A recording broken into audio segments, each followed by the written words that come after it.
Bonsoir et bienvenue au Collège des Bernardins pour ce mardi spécial consacré à une discussion, un échange libre, profond, espérons-le, autour d'un livre, un très beau livre, le dernier que nous offre Philippe Herzog, Une tâche infinie, l'Europe.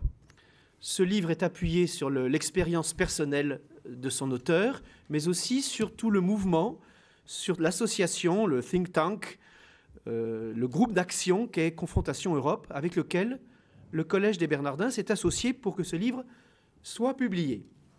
Nous avons, dans le grand auditorium du Collège des Bernardins et sur les écrans de KTO, nous avons une belle table ronde qui nous permet d'entendre successivement Philippe Herzog lui-même. Bonsoir. Bonsoir.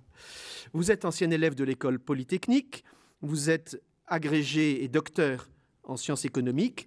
Vous avez été engagé politiquement sur la gauche de l'échiquier, au Parti communiste français, pour lequel vous avez été longtemps, et même après avoir quitté le parti lui-même, des parlementaires européens. Vous êtes aujourd'hui engagé comme conseiller spécial auprès de Michel Barnier. C'est dire si votre vie et votre pensée sont tout à fait des sources d'inspiration et pour nous des valeurs pour vous entendre ce soir sur ce thème, l'Europe, la tâche infinie. Nous avons aussi la joie et l'honneur d'accueillir, mais ce n'est pas la première fois au Collège des Bernardins, Michel Candesu. Bonsoir, monsieur le directeur, monsieur le président. Bonsoir, père. Vous êtes ancien élève de l'École nationale d'administration, vous avez été directeur du Trésor pendant de nombreuses années, gouverneur de la Banque de France, directeur du Fonds monétaire international, et vous occupez votre actif engagement de retraité à toutes les missions que de hauts personnages, le président de la République lui-même, vous confie pour le bien commun, non seulement de la France ou de l'Europe, mais du monde lui-même. Nous sommes très heureux de vous entendre en dialogue avec Philippe Herzog. Nous sommes aussi reconnaissants que vous ayez renouvelé profondément l'élan des Semaines sociales de France, avec laquelle nous travaillons avec joie. Le dernier livre, parmi les livres que vous nous avez offerts, je rappelle simplement celui commis avec Jean Boissonnat et Michel Albert, Notre foi dans ce siècle. Bonsoir, monsieur le ministre. Monsieur Helmond Affandéry, homme politique, économiste, chef d'entreprise, une carrière au sommet de la vie politique et de la vie économique française. Vous avez été notre ministre de l'économie en 1993. Vous avez été le président d'EDF. C'est dire si nous vous devons beaucoup pour ce que nous pouvons faire aujourd'hui en France pour aborder les questions qui sont devant nous, en particulier celle de prendre cœur et courage pour bâtir l'Europe. Le père Frédéric Louzeau, bonsoir. Bonsoir Antoine. Bonsoir Frédéric, tu es dans cette maison président de la faculté de théologie, tu es toi-même docteur en théologie et en philosophie politique, tu as fait ta thèse avec Pierre Manant et Marcel Gauchet, et grâce à toi, nous avons noué un lien fort avec Marcel Gauchet, qui est aujourd'hui le directeur, le président de la chaire des Bernardins. Ce débat nous rassemble autour d'un livre. Il comporte beaucoup de thèses. Son premier chapitre est déjà, à mon avis, même pour un lecteur pressé, un passage indispensable pour renouveler sa pensée sur l'Europe. Philippe Herzog, pourquoi un nouveau livre sur l'Europe? Qu'apportez-vous de nouveau à la pensée et à l'action? Cher Antoine, ce livre sur l'Europe intervient à un moment très important dans ma vie. D'une part, j'ai voulu faire le point sur mon expérience et essayer, non pas de la transmettre, ce serait peut-être trop ambitieux, mais d'ouvrir un dialogue autour de cette expérience qui me paraît utile et intéressante face aux enjeux actuels. Et ceci est intervenu précisément dans un contexte de crise profonde dont nous ne sommes pas encore sortis, car cela va impliquer des mutations très importantes auxquelles les citoyens n'ont pas été bien préparés. Et donc nous sommes à une époque de grande transformation, pour parler ainsi. Pour citer Polanyi, qui est un de mes auteurs préférés, mais beaucoup d'autres. Et dans ce dialogue que je propose, dans cet appel que lance le livre, c'est un dialogue et un appel en même temps, je n'engage pas que moi, comme tu m'as fait le plaisir de le rappeler, mais aussi Confrontation Europe, qui m'a accompagné et dont j'ai tiré beaucoup depuis une vingtaine d'années, et qui est précisément engagé dans la construction de l'Europe. Donc, parler d'Europe aujourd'hui, c'est permettre aux citoyens que nous sommes, j'insiste, de devenir des acteurs d'une nouvelle phase de la construction européenne. La construction européenne est un problème multiséculaire. On a fait un pas en avant considérable après-guerre en créant une communauté, mais nous avons besoin maintenant d'un changement qualitatif aussi important, car le monde a complètement changé. Et dans cet esprit, nous devons d'une part renouveler nos choix collectifs et d'autre part réinventer notre outil, qui est plus qu'un outil, notre espace de vie publique commune, qui est la démocratie. C'est la double thèse du livre. J'en dis deux mots à l'envers, exprès. Le but, c'est accomplir donc une grande transformation de nos modes de vie et de croissance. La bascule du monde, c'est les émergents émergent. Des peuples qui étaient hors du développement, grâce à la mondialisation, sont entrés dans le développement. Et ces peuples-là, et c'est inéluctable et c'est très bien. Cela dit, cela s'accompagne évidemment d'une très grande compétition pour pouvoir pas simplement vendre et échanger des produits, mais aussi disposer de ressources naturelles, disposer de l'accès aux technologies, aux savoirs que nous avons accumulés, entre autres. Et ceci est lourd de grandes tensions, mais aussi de grandes opportunités, à condition que nous nous renouvelions. Sinon, notre prospérité, elle est menacée. Donc, je fais appel aux ressorts que sont la réinvention de notre éducation, de notre espace de création au sens savoir, mais aussi technologie, avec l'idée centrale que c'est la restauration des biens publics qui est essentielle. Il ne s'agira pas de continuer à doper notre consommation à crédit, mais d'aller vers un renouvellement en profondeur de ces biens publics, éducation, recherche, santé, mais aussi industrie, réseau. Et donc il y a une réhabilitation du travail, une sorte de réinvention de notre vie active qui est à l'ordre du jour. Et ceci ne peut pas se faire enfermé dans l'État-nation, car nous sommes devenus foncièrement interdépendants, et particulièrement à l'échelle de l'Europe. Et à l'échelle de l'Europe, nous sommes déjà engagés dans le marché unique, monnaie unique, à laquelle nous tenons d'ailleurs, et qui tiendra. Nous ferons tout pour qu'elle tienne. Mais c'est insuffisant. Il faut consolider cette union pour accomplir ces nouveaux choix collectifs que j'évoquais. Et par rapport à ça, notre levier démocratique intérieur, il est vraiment sclérosé et dépassé. Il faut en prendre conscience tous les jours. Cette démocratie est délabrée. Il faudrait des J'accuse pour dénoncer les jeux politiques nationaux qui enferment les citoyens dans des batailles picrocollines, alors que...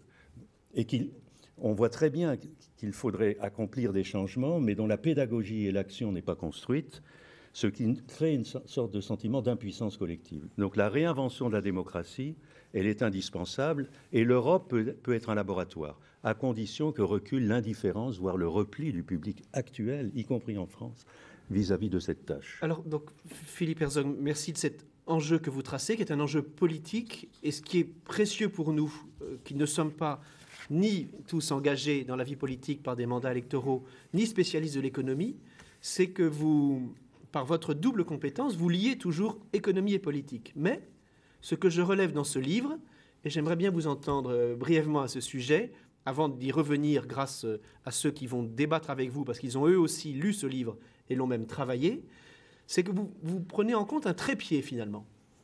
La politique, l'économie, sans lesquelles le dialogue est abstrait, mais aussi la dimension culturelle. Et ça, c'est beaucoup plus rare. Pouvez-vous nous dire pourquoi vous avez pensé qu'il fallait, en tout cas dans le cas de l'Europe, donner tant d'importance à la dimension culturelle? Chacun a entendu dire que Jean Monnet aurait dit « si j'avais su, j'aurais commencé par la culture ». Et pour moi, c'est une conviction profonde qu'il faut commencer par la culture. Passons aux travaux pratiques, aujourd'hui. Et aujourd'hui, c'est absolument indispensable. Sans un examen de conscience et sans un renouveau culturel, en France et en Europe plus généralement, nous ne pourrons pas accomplir les tâches que je désignais tout à l'heure, car ce sont des tâches très nouvelles, avec des défis formidables, comme le défi de l'altérité, car il ne s'agit plus de construire seul et via la médiation de la représentation de nos pouvoirs à un État, dans le cadre de la démocratie que nous connaissons. Il s'agit de pouvoir rencontrer d'autres peuples pour bâtir un avenir commun. Et ça, c'est impossible sans un changement culturel. C'est-à-dire un examen de conscience, un renouveau. Je pourrais citer Dostoïevski qui faisait déjà la critique du socialisme, qui était une tentative d'ailleurs de créer une solidarité internationale, et qui disait aux porteurs des idéaux socialistes, vous ne vous préoccupez pas de la formation du sujet. Vous ne pensez pas à l'ouvrier qui va devoir accomplir les tâches dont vous parlez. Et aujourd'hui, c'est de ça qu'il s'agit. C'est indispensable, car il va falloir de nouveaux engagements individuels et collectifs. Je n'ai pas peur de la notion d'identité, rebâtir une identité nationale, mais surtout tournée vers l'identité européenne, qui elle-même doit aller vers une conscience nouvelle de l'être ensemble à l'échelle du monde. Et ça, c'est magnifique comme mutation.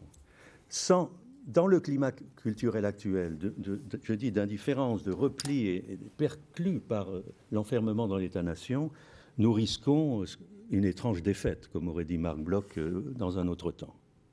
Donc le défi culturel est fondamental. Et il peut enthousiasmer des gens, j'insiste, ça n'est pas quelque chose... Bien sûr, il y a de l'autocritique au passage. Alors, ce que je vous propose... propose... en 3 mots, si vous voulez, ça suppose un retour sur notre propre histoire.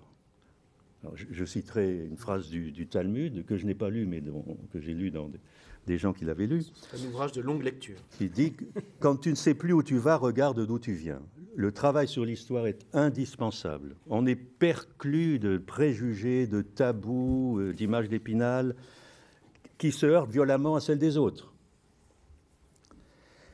Deuxièmement, nous devons chercher ensemble, en cherchant donc à partager nos traditions. D'ailleurs, pour mieux savoir d'où nous venons et où nous allons aller, nous avons à reconcevoir le bien commun, et là c'est Thomas d'Aquin, dans l'organisation sociale et politique. Retrouver un esprit de bien commun dans une organisation sociale et politique. Et 3, et je reviens là-dessus, à l'épreuve de l'altérité. C'est-à-dire il faut vraiment s'ouvrir au monde. L'antimmondialisation est une impasse noire. Même les cris d'indignation, je les comprends, mais ça peut être source d'aveuglement. Donc, quand il s'agit de construire, et que la tâche est magnifique. Et donc, il s'agit aussi, dans cet esprit-là, de sortir de l'enfermement dans la culture nationale au travers de cette épreuve du partage, vers des solidarités plurinationales et mondiales. Et c'est un magnifique défi culturel. Alors, c'est ce défi dont nous allons parler dans ses dimensions culturelles, politiques et économiques. Et je vous propose, comme la manière la plus vivante et la plus cordiale, comme dans une conversation, Michel Cantu, puis Helmut Alfandéry, puis Frédéric Louzeau, échangent avec vous sur ce qu'ils ont retiré du livre et sur les questions qu'ils aimeraient bien vous poser. Nous sommes entre nous, personne ne nous écoute, nous sommes libres, profitons-en. Ce livre est d'abord une méditation sur l'Europe. D'où vient-elle? Regarde d'où tu viens. Où va-t-elle? Où devrait-elle aller? D'où vient-elle? Et je crois que votre réponse là, ce soir, en surprendra quelques-uns et en réjouira beaucoup. Le temps est court, mais j'aurais envie de vous lire, de vous citer. Vous dites, l'Europe a puisé dans les civilisations précédentes. Mais quand commence-t-elle réellement? La question est plus explosive qu'il n'y paraît. Beaucoup évoquent un catalogue d'apports ou d'influences d'où sortirait notre culture. Grecs, romains, juifs, chrétiens, musulmans, humanistes.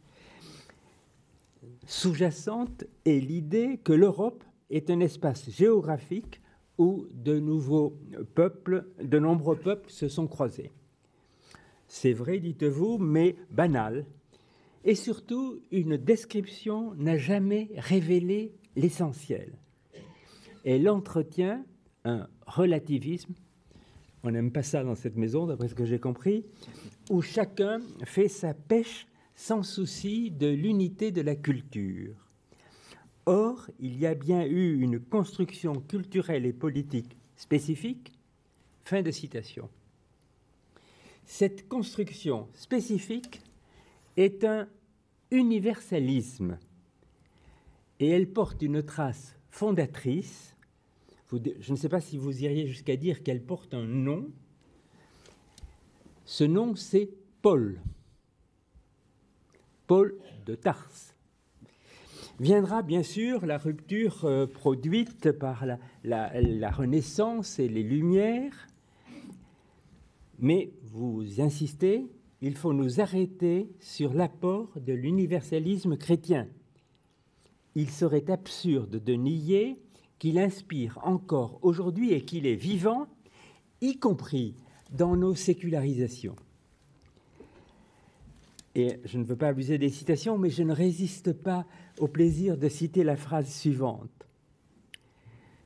Ce qui nie l'origine de cet universalisme me font penser, dites-vous, aux communistes de l'époque stalinienne retouchant les photographies officielles pour faire disparaître la figure de leurs ennemis.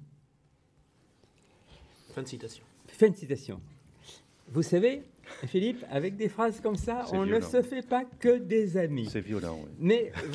Mais vous en avez pris le risque.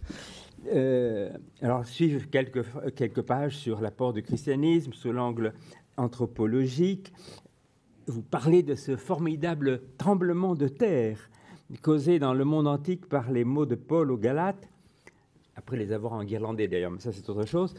Il n'y a plus homme ni femme, ni juif, ni grec, ni maître, ni esclave. Vous rappelez la critique de la loi par Paul et son universalisme qui n'est pas d'abord une projection, mais une tension sur soi-même afin que l'espérance et l'amour survivent à ceux qui meurent. Évidemment, l'histoire se déroule, vous ne vous arrêtez pas là, suivent des pages lumineuses sur les Lumières, la modernité et la crise d'identité de l'Europe, lorsque l'homme européen découvre que ces dernières ont engendré non pas seulement démocratie et prospérité, mais aussi totalitarisme, impérialisme et inégalité. Et au terme de cette longue histoire, vous posez la question clé qui est déjà ressortie dans vos propos. Un nouvel universalisme est-il possible et souhaitable? Et là, vous la posez en tant que parlementaire européen, en tant qu'homme qui a été engagé dans cette histoire qui se prolonge depuis le 9 mai 1950. Et en vous lisant, on en vient à se dire que cette formidable aventure européenne ne pourra survivre et continuer à porter ses fruits de réconciliation et de fraternité qu'en inventant de nouveaux projets pour un bien commun, non seulement européen, mais mondial. Alors, je ne veux pas être trop long, j'ai été très frappé aussi par les pages que vous consacrez à l'unité culturelle de l'Europe au départ et de la construction et la manière dont elle doit incessamment se renouveler et s'enrichir pour permettre de continuer à l'Europe d'être ce qu'elle doit et peut être. Alors, à partir de là, évidemment, vous nous expliquez que la formation de biens publics européens a commencé dans le domaine de l'éducation et de la mobilité durable, est essentielle pour donner une grande force symbolique et un sens à l'Europe. Le grand marché, à partir de ce moment-là, deviendrait synonyme d'espace de vie commune et l'union économique s'incarnerait dans une sorte d'investissement social. Alors, vous vous faites à vous-même l'objection que l'on sent partout quand on s'engage sur ces terrains-là. On vous dit tout de suite « utopie ». Vous répondez que toutes ces évolutions-là se cherchent, qu'il ne manque qu'un souffle et une volonté sans lesquelles, évidemment, elles risquent de rester embryonnaires. Pour que les citoyens se les approprient, des créations démocratiques, et là j'aimerais que vous élaboriez là-dessus tout à l'heure, sont nécessaires, des créations démocratiques. Michel Cantu, Oui. est-ce que ça serait bien que Philippe Herzog réagisse à cette Peut-être. mise en évidence que vous faites de ce point-là? Parce Oui. que de fait, c'est parmi les propositions qui sont des petits pas vers l'infini, si j'ose dire, celle du lien entre la démocratie représentative et la démocratie de participation fait vraiment partie des idées forces ou audacieuses. Philippe Herzog, en quelques... Il ne faut pas reprendre tout le contenu du chapitre. Bien que je le fasse qu'en quelques secondes, au préalable, je dois quand même dire que mes sources sont plurielles. Je pense que nous devons beaucoup au christianisme et qu'on a encore besoin de ses apports. En même temps, je parle du communisme. J'ai besoin de Marx. Mais oui. J'ai besoin de Keynes, libéralisme politique. J'ai besoin de Paul. J'ai absolument besoin de retravailler sur les grands apports de la foi et de la raison dont nous sommes issus et dont nous sommes porteurs pour apprécier ce qu'on en a fait, y compris les choses magnifiques et aussi les tares. Et dans le rapport religion-politique, mais aussi dans le rapport raison-politique, il s'est passé des choses très bien et moins bien. Et ce qui m'intéresse, comme toujours, c'est vers quoi on va. Qu'est-ce qu'on va en faire avec l'épreuve de l'altérité? Et notamment, j'aimerais beaucoup qu'on développe la réflexion beaucoup plus en profondeur avec d'autres conceptions du monde, en particulier chinoises, qui contrastent beaucoup avec la nôtre. Et la force de l'échange peut nous faire beaucoup de bien. Alors, sur la démocratie, j'ai besoin d'une profondeur historique. Donc, j'ai trouvé des ouvrages, notamment britanniques, magnifiques, quoi, qui nous permettent de relativiser notre modèle. Ça, c'est le premier point. La démocratie représentative occidentale n'est qu'une forme de la démocratie historiquement datée. La démocratie existait avant sous forme de démocratie d'assemblée. Et cette forme-là, elle est minée aujourd'hui parce qu'elle s'est bâtie de façon consubstantielle avec l'État-nation, sur un territoire, avec d'ailleurs un principe à l'intérieur le royaume des frères et à l'extérieur souvent les ennemis. Et donc, cette démocratie, cette forme est datée. Je ne dis pas qu'il faut jeter à la poubelle la démocratie représentative, mais je suis comme toujours dans du mixte, dans les transitions. Et puisque vous me posez d'emblée la question des réponses, il y a deux problèmes à résoudre qui sont, un, elle est minée de l'intérieur par ce que John Keane appelle la démocratie du contrôle, disons Internet pour faire court. Chaque citoyen peut contester l'autorité et faire son shopping d'idées et de politique, et c'est un pouvoir de liberté nouveau. Et démocratie minée de l'intérieur et de l'extérieur, parce que nous sommes interdépendants et que l'État souverain n'est pas à la mesure de la solution des problèmes internationaux, sinon on ne crée pas des communautés, des nouvelles formes de démocratie pour les résoudre. Et la réponse à ces deux problèmes, c'est d'une part participation, d'autre part démocratie plurinationale. À l'intérieur, j'ai besoin de nouveaux ressorts de la société civile. Oui, je travaille plutôt du côté de la société civile, de ses ressorts, de son inventivité, car on a oublié que les élus dépendent d'une société derrière. Et comme le disait Paul Ricoeur, que j'aurais pu citer dans le livre, mais comme je l'ai cité dans d'autres, on a complètement oublié que la démocratie représentative, si elle ne repose pas sur une société consciente de son unité et de ses devoirs, elle repose sur du sable. Donc la participation de la société civile est un enjeu qui nous questionne tous. Et deuxièmement, effectivement, créer des solidarités plurinationales en sortant du principe que j'ai résumé, inclusion-exclusion, c'est-à-dire royaume des frères qui ne sont pas toujours frères, et les ennemis de l'extérieur qui nous gênent et dont on veut se protéger. Et il faut sortir de ça en créant des formes de démocratie plurinationale. Alors concrètement, chaque individu doit comprendre maintenant la démocratie à plusieurs niveaux. Alors ça, c'est de la technique, mais quand même, localement, l'affaire des biens publics se jouera beaucoup là. Nationalement, mais inscrit maintenant dans une construction européenne, donc européenne, l'essentiel est à faire. et à d'autres échelles et à l'échelle mondiale, bien entendu. À l'échelle du tout. Merci de ce premier échange. Nous le poursuivrons tout à l'heure, mais j'aimerais donner la parole à Edmond Alfandéry. Nous avons entendu que la pensée de Philippe Herzog a des sources plurielles, c'est ce qu'a manifesté Michel Cantu. Il vient de redire qu'il était pour une conception mixte de la démocratie. Vous avez une expérience qui est plurielle et mixte. Comment avez-vous réagi vous-même à cette proposition ? Écoutez, je voudrais, si vous voulez bien, aborder ma lecture de l'ouvrage de Philippe par un autre biais. C'est un ouvrage extrêmement riche, très profond, qui soulève un très grand nombre de questions, dont celle que vous évoquez. Moi, je voudrais, si vous voulez bien, interroger Philippe à partir de ce que je considère être l'impératif que nous avons de donner un nouveau souffle à la construction européenne. Parce que qu'est-ce qui se passe aujourd'hui ? Il se passe aujourd'hui que l'Europe est à un tournant. Et un tournant très difficile parce que c'est la première fois que nous avons une crise de la zone euro depuis que nous avons créé la monnaie européenne. Une crise dont personne ne doit sous-estimer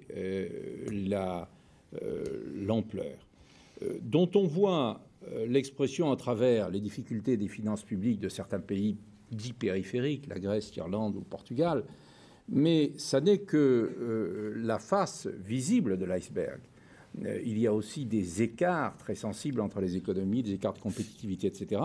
Et la réponse qui est donnée aujourd'hui est une bonne réponse. Nous sommes en train d'essayer de construire, au fond, dans l'Union économique et monétaire, la partie économique de l'Union économique et monétaire. C'est une réponse qui est indispensable, mais qui reste très technocratique, qui reste éloignée, assez éloignée même des préoccupations des gens, et que beaucoup de gens peuvent ressentir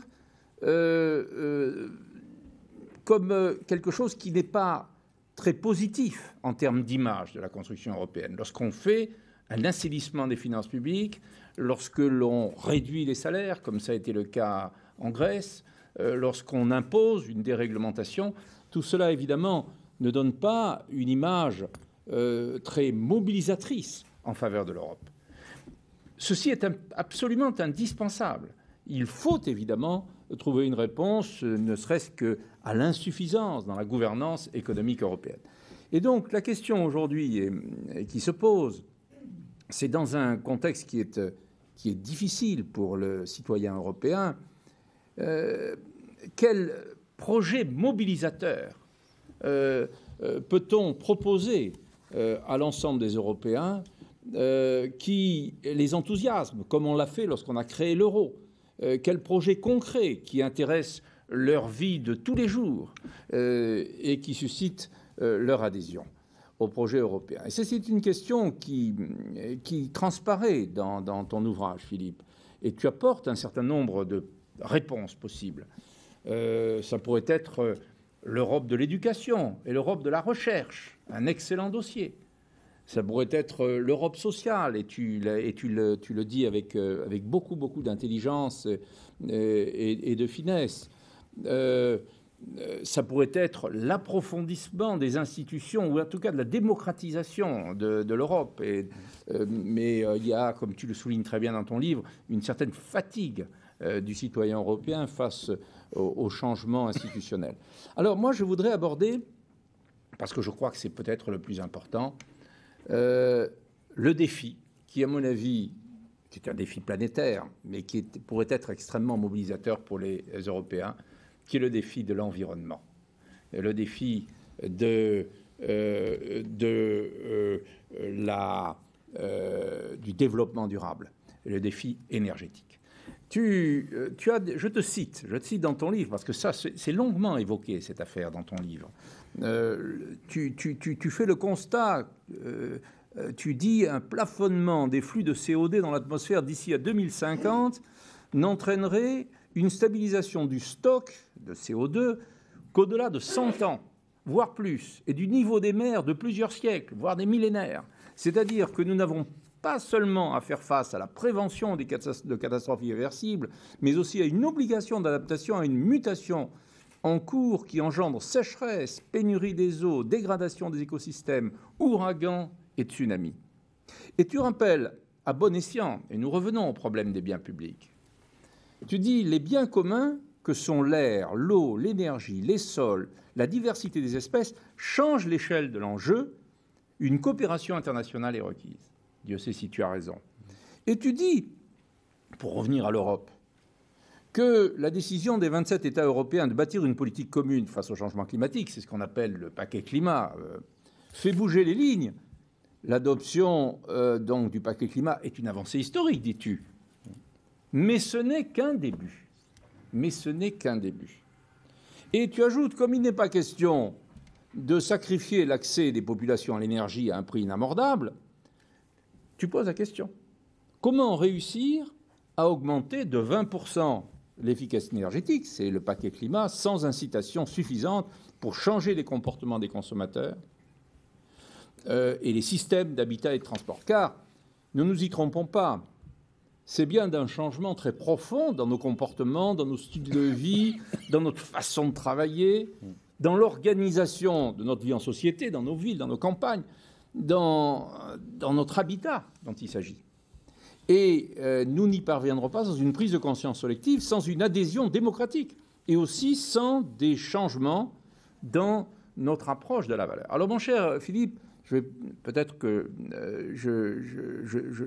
j'aimerais te rebondir sur une question plus pratique qui consiste à essayer de voir quelle peut être la réponse très précise en matière de politique énergétique de l'Europe. Mais avant, je voudrais te demander si tu penses que ce problème du développement durable, ce problème énergétique, est vraiment une priorité qu'il faudrait mettre peut-être, qui pourrait être l'un des moyens pour faire rebondir l'Europe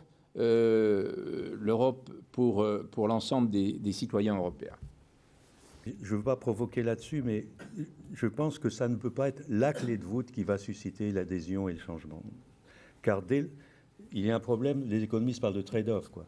Si les citoyens sont confrontés au dilemme sacrifice et changements opérés pour le développement durable et maintien de la prospérité et du niveau de vie, eh bien, ils choisiront la défense du niveau de vie, et avec éventuellement de bonnes raisons. Donc je pense qu'on a deux, et de mauvaises, on a deux problèmes en un à résoudre, c'est-à-dire que nous ne pouvons pas sacrifier notre niveau de vie dans une société où les gens sont tellement dépendants de l'État-providence et de toutes sortes de formes institutionnelles dont ils dépendent. On est sorti des communautés traditionnelles et du monde rural. Et par conséquent, le problème du niveau de vie est posé. Et ce que nous avons à accomplir, c'est réussir à le maintenir, je vais même changer d'objectif dans un instant, tout en changeant notre mode de croissance économique et nos structures économiques qui ont précisément contribué à la dégradation climatique et d'ailleurs à la prédation sur les autres peuples. Donc je dis deux problèmes c'est à résoudre en même temps. Sinon, il y aura des drames. Il y a les drames de la sécheresse et autres, et puis il y a les drames de la paupérisation chez nous. Donc il faut arriver à traiter les deux. Alors, je dirais d'abord aux citoyens, principe de réalité. Pour aller dans ces directions, Philippe, mais je vais répondre sur l'environnement. Oui, c'est très facile. Au fond, très facile de dire quelques mots. Demandait, c'était pas la réponse que vous donneriez, mais est-ce que c'est votre priorité? Oui, mais il est parti. Ça ne l'est pas. Non, ça n'est pas votre priorité. Je dis que j'ai deux priorités. Alors. Et que je dois les conduire en solidarité internationale, ça fait trois. Oui, mais attendez, vous avez un autre problème. Mais je vais répondre.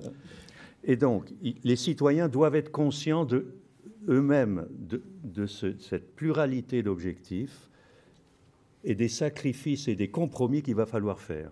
Sinon, nous n'y arriverons pas. J'insiste, ils choisiront la défense coûte que coûte du niveau de vie et de l'État-providence, et tant pis pour le reste, j'insiste. Donc ça, c'est un problème politique. Alors comment je vais les intéresser et comment je vais résoudre la partie environnement? Je dois les amener à leur dire la meilleure... Vous voulez...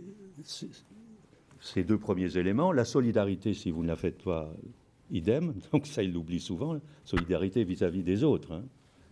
Je suis bien payé pour le voir dans l'espace européen. C'est dramatiquement difficile de bâtir un principe de solidarité quand on voit, par exemple, ce qui se passe au niveau du budget européen. Donc, j'ai un besoin d'une pédagogie politique avant de les transcender et de les motiver. D'accord. Cette pédagogie politique consiste à leur dire on va devoir se distancier de l'État-providence, assumer des responsabilités individuelles et collectives pour une vie active différente, pour des modes de consommation et de production différents. Alors, je réponds brièvement là-dessus maintenant sur les priorités. Pour entrer dans la partie économique de la question posée, j'ai évoqué l'aspect culturel. L'aspect économique, c'est information, changement des systèmes d'information. Il y a tout ce débat sur le PIB, le bien-être, etc. Je pourrais m'exprimer là-dessus si vous le voulez. Nous avons besoin d'un système d'information public et de renouvelé. Nous avons besoin de critères de gestion et d'investissement renouvelés. On ne peut pas investir pour 100 ans ou 200 ans et plus sans que des considérations d'éthique n'interviennent dans un calcul coût-avantage qu'il faut mettre en cause et sur lequel nous vivons tous. Et en termes maintenant de description des sacrifices et des changements, il faut relativement renoncer, j'insiste, à consommer d'abord. Par exemple, en France, on est content quand la consommation tient encore la croissance. Effectivement, sinon ça ferait plus de chômage. D'accord. Cela dit, nous allons devoir passer à des économies majeures en matière de consommation énergétique et d'utilisation des ressources naturelles en général. C'est possible de les accomplir sans dégradation d'un certain niveau de vie si nous donnons la priorité à l'investissement et au développement des biens publics, infrastructures, qualité des infrastructures, réseaux intelligents, mobilité durable, villes propres, etc. Ce sont, voilà les grands projets qui sont à l'ordre du jour. Une industrialisation verte. Oui, mais alors, après, j'ai des problèmes avec les écologistes qui, précisément, ne voient qu'un objectif et pas l'autre, oui, et qui n'entrent pas dans l'économie politique du problème, comme je le souhaite. Moi, je vous remercie beaucoup de cet exercice de responsabilité politique que vous venez de faire devant nous, c'est-à-dire de montrer comment faire entrer un peuple dans cet objectif de bien commun qui n'est pas de soi entièrement motivant. Voilà. Alors, j'aimerais que s'instaure un débat avec Helmont Alfandéry et Michel Cansu, qui avaient l'air d'objecter, mais je dois d'abord donner la parole à Frédéric Louzeau, si vous le permettez, pour qu'il puisse apporter encore à votre moulin un peu d'eau, afin que votre blé soit moulu plus fin encore. Donc, je voulais d'abord vous remercier d'avoir écrit ce livre dans une collection du collège, puisque vous ouvrez la collection Humanité, qui est une toute nouvelle collection de notre collège. J'ai lu votre livre vraiment avec beaucoup d'attention et je redirai les mêmes louanges qui ont été faites. Je veux d'abord une première question à poser qui est à la fois théorique et pratique. C'est que, en parcourant le livre, qu'il s'agisse de la réinvention de la démocratie ou de la construction européenne, qui sont très liés, à chaque fois, j'ai l'impression que vous opérez un traitement différencié entre l'État-nation et la société civile, comme si vous ne les voyiez pas avec les mêmes potentialités. Je vais résumer et caricaturer votre pensée, mais plusieurs fois, vous parlez de l'obstacle des États-nations, que ce sont des obstacles. Là, au contraire, vous semblez accorder une très grande confiance aux potentialités de la société civile. Je vais le dire dans des termes peut-être de théologiens. J'ai comme l'impression que, au fond, les États sont pécheurs, refermés sur eux-mêmes, ont du mal précisément à s'ouvrir à la fois l'altérité aux nouveaux défis qui leur sont proposés, tandis que la société civile serait comme ouverte à la grâce un peu spontanément. Alors bien sûr, je le dis avec humour, mais ce qui m'intéresserait, c'est de savoir, parce que je crois que vous avez une préférence pour la société civile, et c'est tout à fait, c'est légitime, mais quelles sont les raisons profondes de cette préférence, et pourquoi c'est une question pratique? Parce que là, je me mets dans la peau de père et mère de famille, d'éducateur, de professeur. tous ceux qui sont jeunes, tous ceux qui vont bâtir leur vie, les étudiants ou alors les adultes qui vont se reconvertir, où est-ce qu'il faut que dans quelle direction nous allons les engager pour cette tâche infinie?